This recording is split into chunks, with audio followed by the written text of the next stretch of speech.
Oh, hey y'all, how's it going? Fatty here, and today I'm going to bring you the top 4 underwater bases located on Fijordur.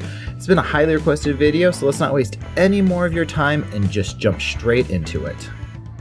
Coming in at number 4, this one's going to be located at 47.2, 42.8. Now, there is something special about this one that I like above some of the other ones, and this is going to be, I would say, an early game base location.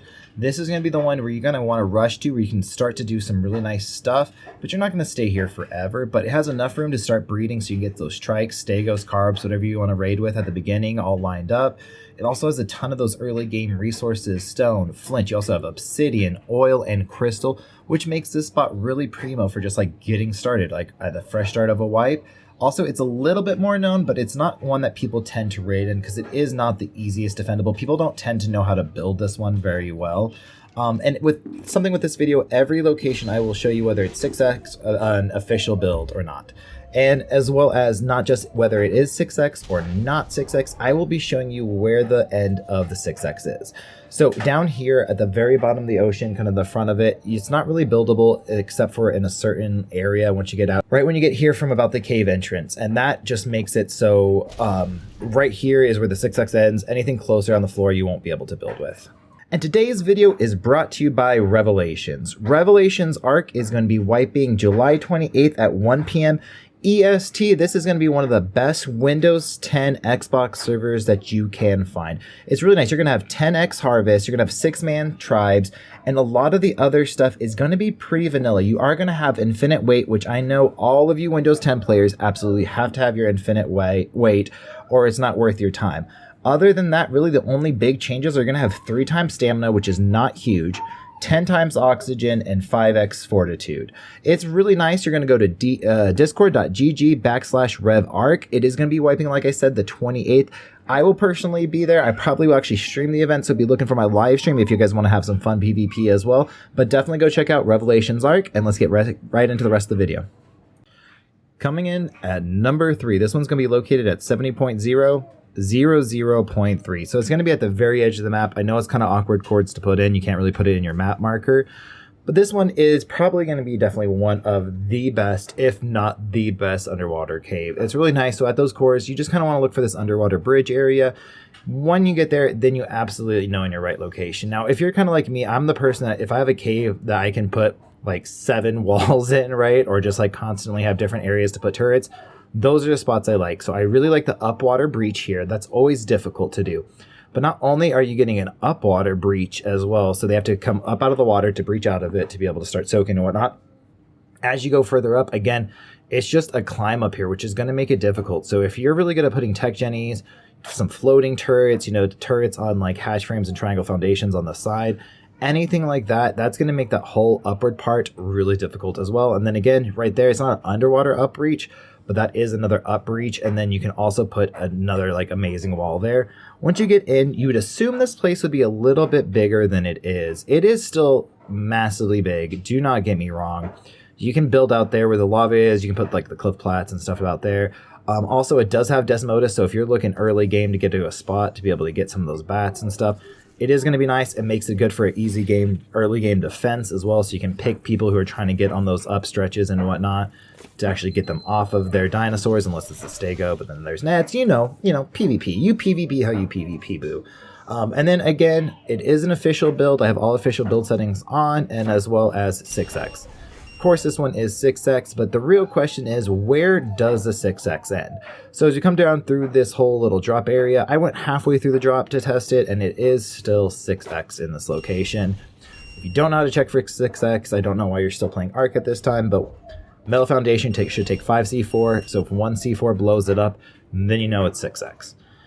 So coming out here before the bridge, I really wanted to test that out, and it's still 6x all the way up to the bridge. I'm like right under that underwater bridge, and it still is. So you really have to go to the very bottom of the ocean floor to get out of that 6x zone, and that is the like only place. So if someone's fobbing, or if you're even going to fob up on this place, right there is where you want to go and see for them sharks. And let's move on.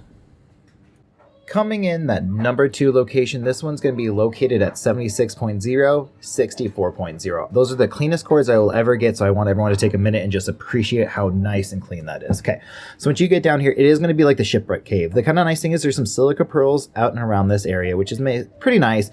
I like early game not having to go off map if you need something just really quick. Of course, that's not going to be enough to really build much, but it could be enough just to get you going. So what you want to do is find that shipwreck, and then you're going to find this little cave, and then it's going to have this first little drop down. I love drop downs. They're amazing. Drop ups, downs. You can kind of put turrets in a couple different areas, and it just makes it harder for someone just to hop on a stego and just start rushing in here. Because that is the one bad thing about this base location, is it has a really clean entrance right here as well. And that always makes it easy for stegos just to come up, rush in, and you never really like that. But a part of that, you know, there's lots of rooms to put little mini walls, internal turrets, and definitely things to block off areas. Now, this biggest area in the front I would use for breeding, but as you can see, they have a lot of these really aesthetically pleasing side rooms that would be really easy to block. You're not going to be able to get a dinosaur in to soak some of those, right? So what you really want to do is make sure you're putting your turrets and your wall in the biggest places, so that way they can't throw cryo and unlock it, or cryo it in those areas. But like back here, it would be a great place for a little bit of a war room. If you're playing on unofficial, this is fine to build in on official, but you could probably put even a TP back here as like your panic room if you need to get out, if someone starts pushing in too hard.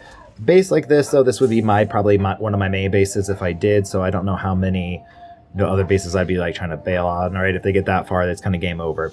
But also, it is really nice. You have a lot of those little red special Fijordur ones that allow you to get some bonus XP in these areas. So it's just really nice. It's a lot of little areas as well as one big area for breeding. It is just a really nice little place to be able to get all this stuff done. As well as if you do come up here, there is a red drop that will spawn up here. Currently on my play on this like single player world as I'm doing this, it's not there. But you know, just keep an eye out and you will be able to see it. There is also a lot of water. It's not amazing. It's going to be enough to do your breed or your planting. You're not going to be able to breed Baleosaurs or Tusos there, but it is going to be a really nice and kind of basic location to do that. Now, as far as 6x goes, it's going to be pretty much 6x until, like all the other caves, you get all the way out to the front.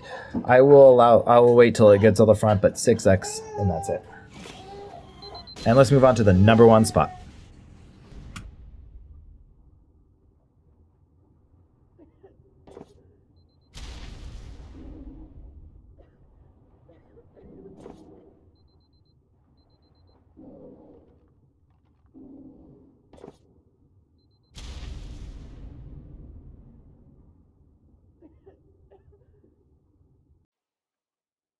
Coming in at number 1, this one's going to be located at 41.0, 31.5.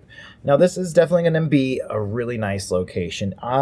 When I put this video together, I didn't really put them as like 4 being the worst and 1 being the best. These are just 4 ones that I would choose any one of these ones if they were open. So I really like this one. You kind of come down and you'll see like this little patch of seaweed, a little bit of oil nodes. So you kind of know you're in the right place, and then you're going to see a tunnel. I also really like these tunnels. If you spam them off right and put some turrets, it really makes it difficult for people to kind of get in here.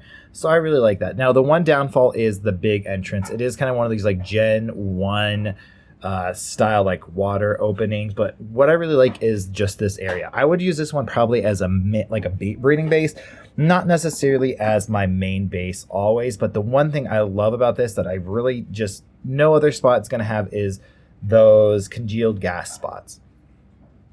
I absolutely hate having to wait around for congealed gas just to make batteries and go charge batteries and stuff. So if you can get a brooding base that also doubles up as a spot to get your congealed gas for those batteries, it is going to be amazing.